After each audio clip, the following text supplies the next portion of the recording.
first of all, let's clear up a possible bit of confusion after last weekend's game at Swindon. The comments were made tongue-in-cheek, and you never once meant that Christian Doidge dives.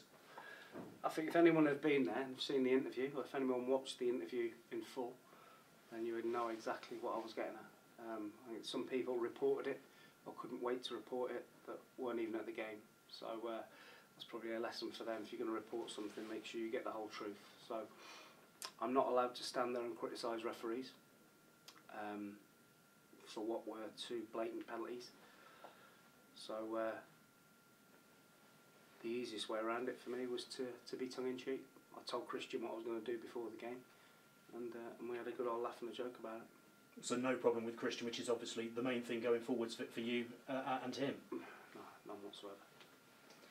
The other thing from the game, obviously, Ralston went off on a stretcher, taken to hospital, released that night. What update have you got for us on him since? Yeah, there was 3 or 4 nasty head collisions early on, which the referee could have stamped on early doors, but he didn't, and it ended up with Faz getting a terrible whack to the head and being concussed. He was out for a couple of minutes, but due to the rules with the concussion now, he can't play on Saturday, and he'll have to pass some tests, some cognitive tests, and hopefully be back for the following Saturday at Carlisle. Everyone else okay? Yes, everyone else is available, is fit. Cambridge, obviously your opponents this weekend, and not a good experience there at the Abbey, which in stark contrast to the rest of their season, because they've really struggled for goals of late. Yeah, it's the difficult period before Christmas with their chairman resigning, but they've got good people there with obviously Sean Derry, a real football man who I know quite well. He's a real honest, proper football guy, and they couldn't have, in my opinion, anyone better there to steer them through stormy waters until they get sorted out what they need to sort out at the top of the club. But we didn't have a good game there. We were weak on the night, but we're a different proposition now, I feel, in my opinion. And since we got our new players in, we're more competitive. We've looked really solid, as a team. We just have to remember now that we've got to play at the other end of the pitch as well. We can't turn the game into a basketball match or a rugby match. We've got to remember what our identity is and how we're going to score goals, and that's by trying to keep the ball on the floor and stretch their defence. And those new faces you've brought in, do you see them sort of gelling better in training as well? Yeah, I think the more you work together, the better you get. So yeah, they've all blended into the squad, and they've been good to work with so far. And because of the changes at Cambridge, are they almost a little bit more difficult to know what you're going to come up against? I mean, obviously Mark Bonner's in charge, gone from first team coach to now being in charge. So there's a degree of continuity as well, though, isn't there? Yeah, I think you know what, when you play against Sean's team, you know what you're going to get. First and foremost, they're going to have a right guy at you, like he was as a player. They're going to be right in your face, and you have to deal with that. And then when you get a chance to play, you have to show your quality, and hopefully that you have more quality than them. Transfer window, anything happening this week, or is it that sort of lull before the big finish, if you like, to the window? You'll see that there's not a lot of movement in the window, certainly at our level, because nobody wants to really let good players go. So we tried to do a lot of our business early, which we did.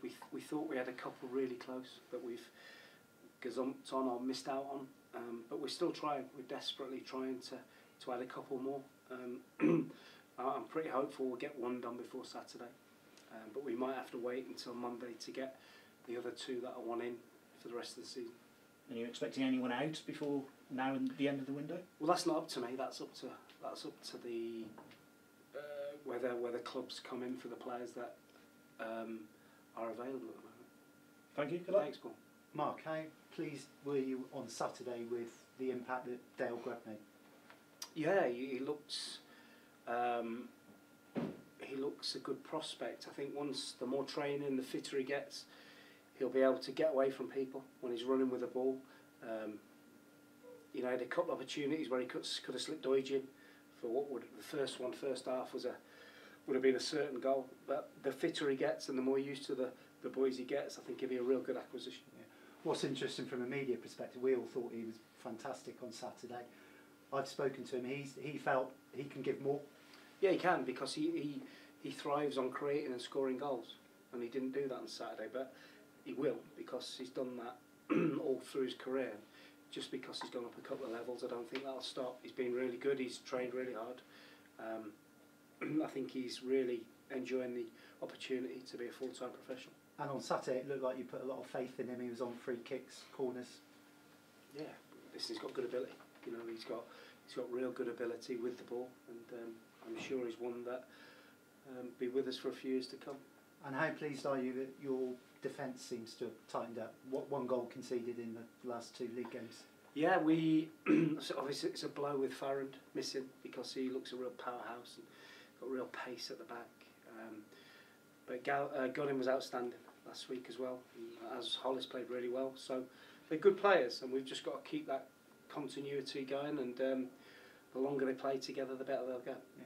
Cambridge have brought in Billy Walters on loan. He's quite a well-known player in this part of the country.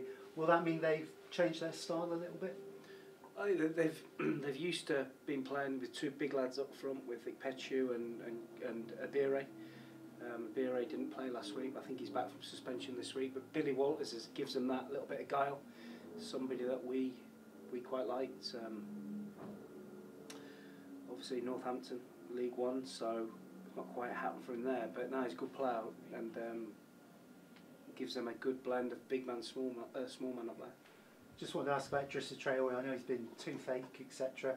Has Drissa still got a future at Forest Green? Yeah, still. You know, they've got the boys that are not in the team at the minute, with the players that we've got, they've got to fight really hard in training every day, and when they get an opportunity, they've got to fight to get in the squad. Yeah. Finally, just one more from me. Cyril Regis, obviously familiar figure up here, really, because he's been an agent. I've seen him here. What are your thoughts on the terrible? Yeah, it's terrible. I know Cyril quite well. You know, he's obviously had good players, you know, working for his agency, and I saw him a few weeks ago at a game, and as ever, he looked really fit. And it's just a shock, isn't it? It just shows that you never know what's around the corner, and you need to enjoy every day as much as you can. Okay, cheers, Mark. Thanks, Ash. Thank you. Yeah, just a few for us, Mark. FGR's last win came at home against Port Vale. How important do you think a return is to the new lawn in terms of getting a result? I think it's always important your home form is strong. If you can win your games at home, it takes the pressure off you on the road. So we'll be certainly looking to try and get 3 points. And with the game in hand over Chesterfield as well, who are above you in the league, how important is it a win? Is it as well being a point behind them? Yeah, every game now is vitally important for us. We need to look at every game as an opportunity to get really valuable points, and hopefully at the end of the season we've got enough to be where we want to be. New signing Ruben Reid also has come in recently. He actually scored in his home debut for you guys. How important is he going to be for the rest of the season? Very, very, very important. Like all the new boys, Ruben's got a track record of scoring goals, and we'll need him to score a few goals between now and the end of the season.